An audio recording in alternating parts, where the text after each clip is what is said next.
안녕하세요. 뻔뻔한 복덕방입니다. 구독과 좋아요, 알림 설정, 회원가입 부탁드리겠습니다. 코스피가 오늘 마이너스 2.10% 하락했습니다. 어제 무지하게 올랐죠. 어제도 거의 나흘째 상승세를 이어가는 엄청난 랠리를 보여줬었는데 오늘은 조금 쉬어가는 그런 어떤 쉼표 구간이라고 생각을 할 수가 있겠고요. 일단은 외국인이 2조 넘게 뺐습니다. 차익 실현을 위해서 뭔가 현금화시키는 그런 움직임 보였고, 대신 개인이 많이 받아줬죠. 2조 6천억 정도. 그러니까 본격적으로 이제 머니무브 현상이 일어나고 있다. 그러니까 부동산 시장에 집중된 자금들이 이제 금융시장 쪽으로 날개를 달고 활강할 수 있는 그런 분위기가 한층 더 고조됐다고 해도 과언이 아니겠고요. 이렇게 되다 보니까 지금 현재 개인의 어떤 본물 터지는 듯한 금융시장 쪽으로의 자금 전환, 거의 빛의 속도로 진행될 가능성이 높겠고요. 지금 황금성이 굉장히 결여된 아파트 시장, 이거 어떻게 됩니까? 결국에 가서는 11월, 12월까지 집주인들이 집을 팔지 못해서 발을 동동 굴리는 그런 사단이 충분히 날 가능성 높다. 이렇게 되면 지금 매물을 걷어들여서 매물 자체가 많이 줄어들고 있습니다. 왜냐? 토지 지역에서는 세를 떠안고 집을 팔 수가 없어. 그러니까 온전히 세입자를 다 내보내고 비어있는 상황에서 집을 팔 수가 있거든요. 그래서 매물을 걷어들인 거고, 지금 관망세가 지금 계속된다고 하지만 이 관망세 지금 유주택자나 다주택자 되시는 분들께서 이 방송 보신다면 빨리 서두르시는 것이 좋습니다. 이거 그냥 규제 그냥 바람 불면 누워버리지 갈 때처럼 그냥 지나가는 거야 라고 이렇게 생각할 수도 있겠지만, 이거 2022년도 1차 하락 때와는 완전히 상황이 달라요. 지금 자금 자체가 빠져나갈 수밖에 없는 구조로 지금 금융시장 지형도가 변하고 있다. 상당한 어떤 수익률 자체를 계속적으로 이 피부에 와닿게 보여주고 있으니까 사람들이 그냥 눈이 확 뒤집어질 수밖에 없는 겁니다. 그러니까 금융시장 쪽으로, 코스피 치유 쪽으로 이제 계속적으로 치우치는 그런 어떤 무게중심적 이동상황이 벌어지겠고, 자, 이렇게 되다 보니까 지금 환율 보십시오. 1440원에 지금 가까워지고 있죠. 보통 일반적으로 생각할 때 주식 시장이 뜨거우면 환율은 어느 정도 내려가는 그런 어떤 모습을 보이는데 이게 두 가지 다 뜨거워. 야, 굉장히 이례적 현상들이 지금 벌어지고 있다는 얘기죠. 그러니까 환율 자체가 좋지 않으면 코스피가 어느 정도 수익을 내더라도 그 수익 선상에서 내상이 깊습니다. 그러니까 환차손이 발생하기 때문에 상당히 투자자들 입장에서는 금융시장에서 발을 빼려고 하는 그런 어떤 느낌적 느낌을 받을 때가 많은데, 오히려 더 밀려 들어오고 있으니까 요 환율 리스크는 금융시장에 어찌 보면 좀 과열에 가까운 엄청난 본물 터지는 듯한 이 성장세가 그냥 덮고 갈 가능성도 높다. 대신 물가 측면에선 한국은행 입장에서는 이거 환율 잡아야 돼. 또 집값 더 이상 오르지 말아야 되죠. 요 두 가지 토끼를 잡으려고 하니까 기준금리를 도저히 안정적으로 운영할 지금 스페이스 공간이 없는 겁니다. 이런 상황에서 금리 자칫 잘못해서 내려보십시오. 겨우 3중 규제 쳐놓고 집값 잡으려고 하는 이 분위기 다 망쳐버리는 거고, 지금 금융시장 잘 되고 있지 않습니까? 다시 부동산 쪽으로 휙딱 그냥 기울어질 가능성이 어느 때보다도 높다는 얘기입니다. 그래서 이 상당 부분 환율 변동성은 앞으로 여러 가지로 이 한국은행 입장에서는 높은 허들이 될 수밖에 없겠고, 요거를 좀 잘 넘어갈 수밖에 없는 그런 어떤 상황을 좀 만들어야 되는데, 지금 이런 환율 입장 때문에 환율 궤적이 계속적으로 지금 올라가고 있지 않습니까? 금리가 영향을 받을 수밖에 없다. 금리 자체가 지금 계속적으로 주담대가 앞으로 내려갈 거라는 장밋빛 전망들을 많이 내놨었지만 이거 완전히 지금 바뀌어버렸죠. 금리는 지금 예금 금리를 은행 쪽에서 낮추고 있기 때문에 이 수익률을 상쇄하기 위해서는 주담대 금리를 올릴 수밖에 없는 겁니다. 시소, 그죠? 한쪽이 내려가면 한쪽을 올려야 되는 그런 상황에 처해 있기 때문에 은행은 계속적으로 지금 대출 규제 때문에 대출 파이가 줄어들 수밖에 없어. 그러니까 금리를 펌프질 하는데 주담대 금리가 만만하지 않습니까? 대부분 많은 한국 사람들이 집을 사기 위해서 엄청나게 이 대출을 많이 받으면서 고금리에도 불구하고 그걸 뭐 불사하는 그런 어떤 스탠스를 가지고 진격의 거인처럼 그냥 달려가지 않았습니까? 그만큼 지금 주담대가 0.22% 상승하면서 역주행하고 있다. 전체적으로 지금 코픽스 금리가 내려가는 그런 상황 속에서도 금리 자체는 뭐 요지부동입니다. 이렇게 되다 보니까 시중은행 주담대 금리 거의 이제 4% 선까지 왔습니다. 이게 최저선인데 지금 실질적으로는 한 5%에서 5.5% 정도 이 금리를 맞을 수밖에 없습니다. 대출 창구에 가보면 야, 이거 금리 낮아진 줄 알았는데 여전히 고금리 상태를 유지하고 있구나 라는 그런 어떤 상당한 어떤 살벌한 생각까지 들게 되는데, 이게 지금 정책금리 스트레스 DSR이 1.5% 더 붙게 되면 이거 7% 금리는 금방 쑥 하고 올라갑니다. 그러니까 우대금리 덜 받고 스트레스 금리에 해당되는 분들은 거의 7% 금리를 맞을 수밖에 없다는 얘기예요. 10월 16일부터 주담대 스트레스 금리를 1.5% 상향 조정했죠. 그래서 3% 정도. 기존 1.5%에서 다시 1.5%. 이렇게 되면 최저금리로 따져도 한 4%에서 3%가 플러스가 되면 이거 8% 금리는 바로 눈앞에 있다라고 말씀을 드릴 수가 있어요. 근데 이 금리 부분을 무서워하지 않고 그냥 돌격 앞으로 해가지고 어찌됐든 간에 고점의 아파트 잡으면 인생 역전할 수 있다라는 그 드라마틱한 생각들은 이제 물거품이 될 가능성이 높다. 그만큼 코스피 시장이 새로운 어떤 자산 시장의 대체제가 될 가능성이 어느 때보다도 높기 때문에 부동산 시장의 자금 흐름, 특별히 대기 자금들은 부동산 쪽으로 말머리를 돌리는 것이 아니라 이제 금융시장 쪽으로 말머리를 돌릴 가능성. 지금도 ING로 진행되고 있지 않습니까? 이렇게 되다 보니까 지금 고점에 집을 물고 있는 사람들, 마용성의 뭐 진격의 일타처럼 그냥 거침없이 내달렸던 그 영끌한 아파트들 연체율이 0.61%로 지금 상승 모드에 있습니다. 신규 연체는 뭐 계속 늘어나고 있고요. 이렇게 대출이 제대로 회전력을 발휘하지 못하고 연체율에 갇히게 되면 은행으로서는 그 자체가 부실 아닙니까? 이 부실은 결국에 가서는 전체적으로 은행 건전성을 악화시키고 담보로 잡아놓은 아파트 가치 가지고 이제 뭔가 이 마이너스 된 부분을 상쇄시켜야 되는데 아파트 가치 자체가 다시 담보 가치로서 떨어지기 시작하면 은행도 이게 감당이 안 되는 거라. 결국에 가서는 새로운 담보 확보하기 위해서 차주들에게 아파트 말고 다른 담보 내놔라. 이렇게 요구할 가능성도 높아요. 그리고 대출 회수에 뭐 빨리빨리 착수해서 자금을 회수하기 위한 그런 작전 아닌 작전이 벌어질 수도 있습니다. 굉장히 좀 살얼음판을 걸을 수밖에 없는 금리 시장이다. 가뜩이나 은행은 지금 연말까지 대출 빗장을 꽉 잠그고 있기 때문에 이거 대출 받아서 뭔가 좀 급한 불을 꺼야 될 서민들 입장에서는 1금융권 안 되니까 2금융권, 2금융권 안 되면 사채를 쓸 수가 있어요. 4금융에 매몰될 수도 있고, 4금융이 뭐 천정부지 아닙니까? 지금 카드론만 해도 이거 카드론은 4금융 아니잖아요. 거의 19%에서 20% 가까이 지금 고금리를 물리고 있습니다.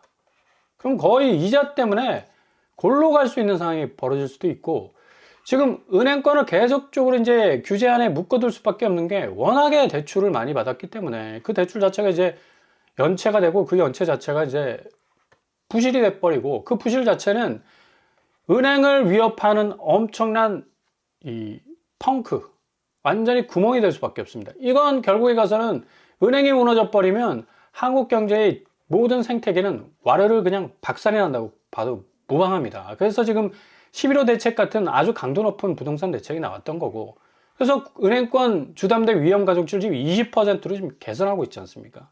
그러니까 대출 많이 내주고 싶어도 이제 못 내줘. 그러니까 은행 입장에서도 상당히 수익률이 떨어질 수밖에 없는데 지금 은행은 또 뭐 플랜 B를 아주 그럴싸하게 쫙 깔아놨지 않습니까? 증권사 대부분 다 연결돼 있잖아. 그러니까 시중은행에서 주담대 금리 장사 못하면 주식시장에서 수수료 받아가면서 쏠쏠하게 챙길 수 있는. 그러니까 우리가 절대로 은행 걱정해서는 안 돼요. 오히려 은행이 그냥 뭐 노났다고 말을 해도 될 정도로 뭐 고금리에다가 또 주식시장 뭐 빵빵 터져. 여기 이래저래 뭐 불꽃놀이가 뭐 사방에서 지금 터져 나가고 있는 그런 상황이 발생을 하고 있는데, 자, 이런 상황에서도 지금 분당에서 한 10년 만에 이거 분양하는 겁니까? 분양가가 27억이 나왔어요. 반포를 뛰어넘었습니다. 경기권인데. 평당 7천만 원을 넘어섰습니다. 이야, 이거 대전에서도 14원짜리가 등장하니까 이거 말 다 했지. 84제곱이 26억 8,400만 원. 대단하죠. 여기 어디입니까? 더샵 분당 TL1. 아, 요새 아파트는요, 이름이 너무 어려워. 발음하기도 힘들어. 아니, 이 며느리들이 이런 데 살면 시어머니들이 집을 못 찾을 가능성 높아요. 워낙에 아파트 이름이 헷갈려. 나도 헷갈려. 도샵 분당 TL1. 찾아오실 수 있겠어요, 시어머니들? 그러니까 며느리들이 이런데 이런 아파트로 가는 거 아닌가라는 생각도 들고. 아무튼 간에 참, 야, 분양가 자체가 어마어마. 주변에 24억 하는데 분양가가 26억, 27억 정도 합니다. 그러니까 이미 상승분을 다 녹여놓고 나오는 거죠.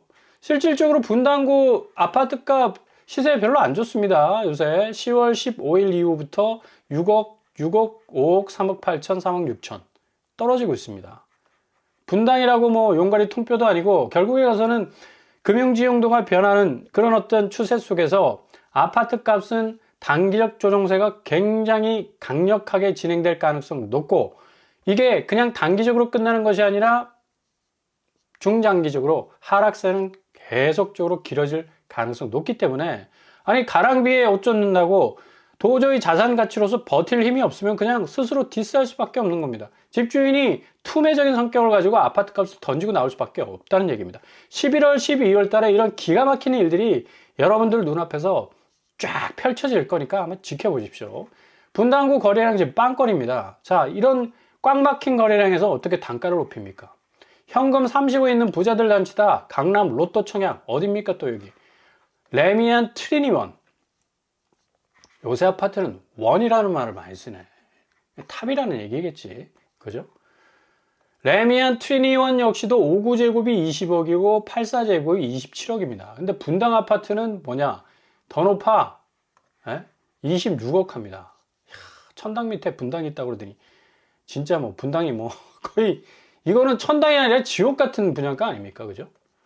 강남구 역시도 지금 거래량이 빵건이고, 자, 이렇게 지금 일본 버블과 같은 어떤 이 오버랩이 될 수밖에 없는 부동산 상황이었는데, 지금 그나마 금융시장이 살아나서 다행이다. 왜? 계속해서 누적 스탯을 부실 위에서 쌓아나가면 결국엔 다 와르르 무너질 수밖에 없는데, 요 자금들이 이제 살 길 찾아서 갈 수 있는 확실한 플랜, 이제 B가 아니죠. 플랜 A 플러스가 됐어. 금융시장 쪽으로 이제 다 흘러가게 될 가능성이 높기 때문에 거의 이제 거래량은 회복될 수 없는 수준까지 갈 가능성이 높아요. 강남 아파트 한 달 만에 9억 폭락했다. 이 2022년.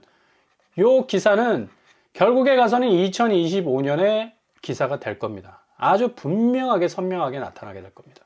요즘도 이렇게 가끔 가다가 21억씩, 20억씩, 10억씩 떨어지는 것 나오잖아요. 이게 그냥 대세가 돼서 쫘르르륵 그냥 도미노 넘어지듯이 그렇게 이 거래가가 계속적으로 나올 가능성이 높다. 지금 뭐 예금 자체가 22조 줄고 마통 1조 뚫었다. 뭐 때문에 그래요? 증시로 머니무브가 아주 뚜렷한 선을 긋고 있기 때문에 그렇습니다. 요구불 예금이 1년 3개월 만에 최대폭으로 지금 줄었다고 하지 않습니까? 1년 3개월 만에 666조 7,238억 원 대비 21조 8,674억 원, 거의 22조 감소해 빠져나갔다는 얘기예요.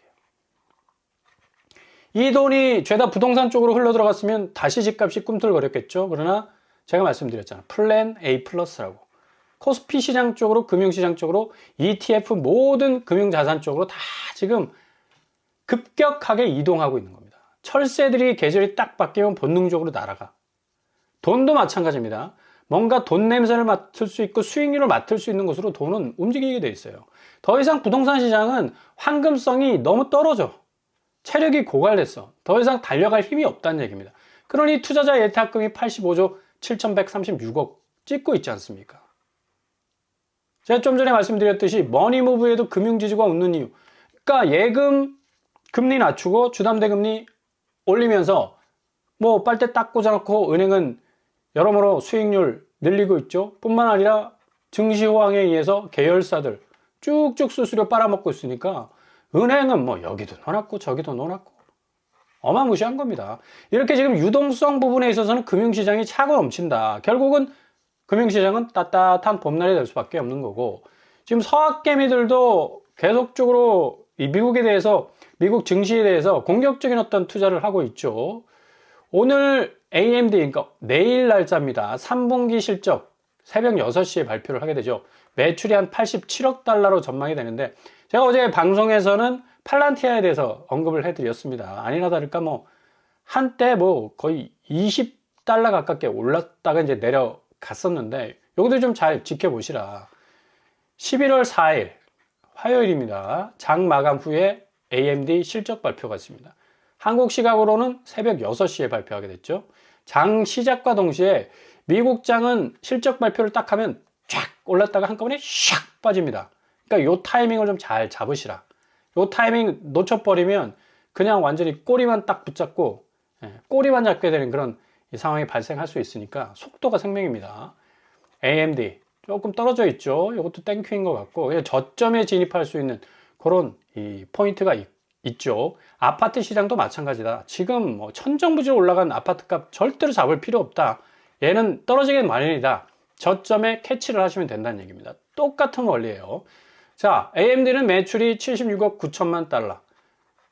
2분기 실적이 좋았지만 이 조정 주당 순이익이 예상보다는 좀 소폭 하회했기 때문에 조금 이 실적 발표 후에 4% 이상 하락하는 그런 어떤 면모를 보였습니다. 근데 3분기 예상 실적은 한 87억 달러 정도로 27% 늘어난 것으로 추정이 되고 있습니다. 그래서 주당 순이익도 작년에 0.92달러보다는 이제 개선될 것으로 보여서 굉장히 뭐 기대할 수 있는 또 부분이라고 할 수가 있겠죠. 이런 포인트는 좀 잘 집어 나가셔야 되겠고, 무조건 아파트에서 매몰된 연끌족들은 지금 거의 42%, 50% 가까이 지금 손해를 보고 있다고 하지 않습니까?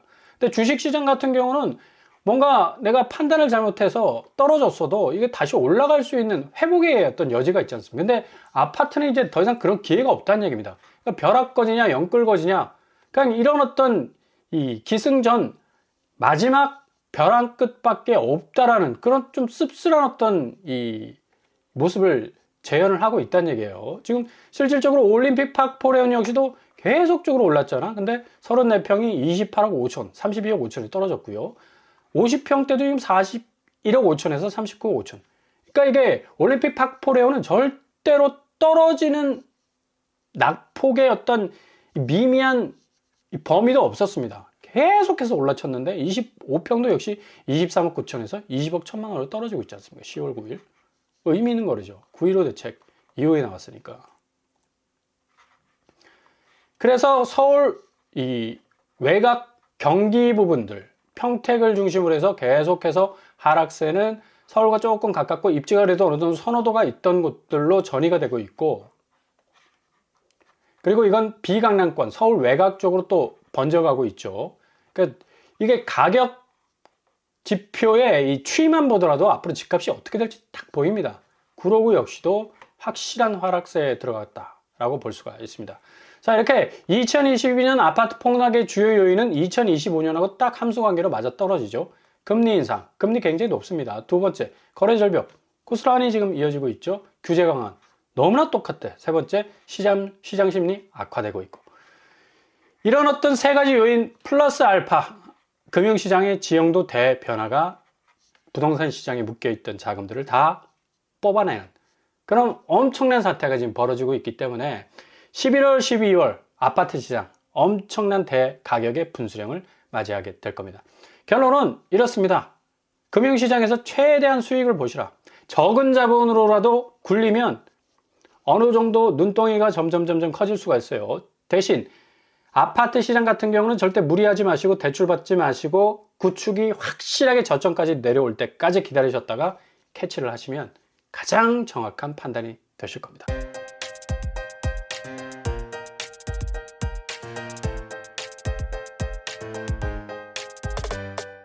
오늘의 부동산 캐릭터처. 오늘 주식시장이 약간은 좀 출렁거리는 모습을 보이고 있는데 역시 뭐 탄력성이 워낙에 좋은 또 코스피 시장이라서 내일 또 장이 또 기대가 되기는 합니다. 그래서 좀 잘 살펴보시면서 금융시장의 지형도 변화와 아파트 시장의 상관관계 잘 관찰하시면서 기회를 잡아 나가신다면 정말 골든타임 잡으실 수 있을 겁니다. 오늘도 원합니다. 항상 여러분의 길이 꽃길만 되실 수 있기를 바랍니다. 이상으로 빰빠라먹 뚝방을 마치겠습니다. 구독과 좋아요 부탁드립니다. 감사합니다.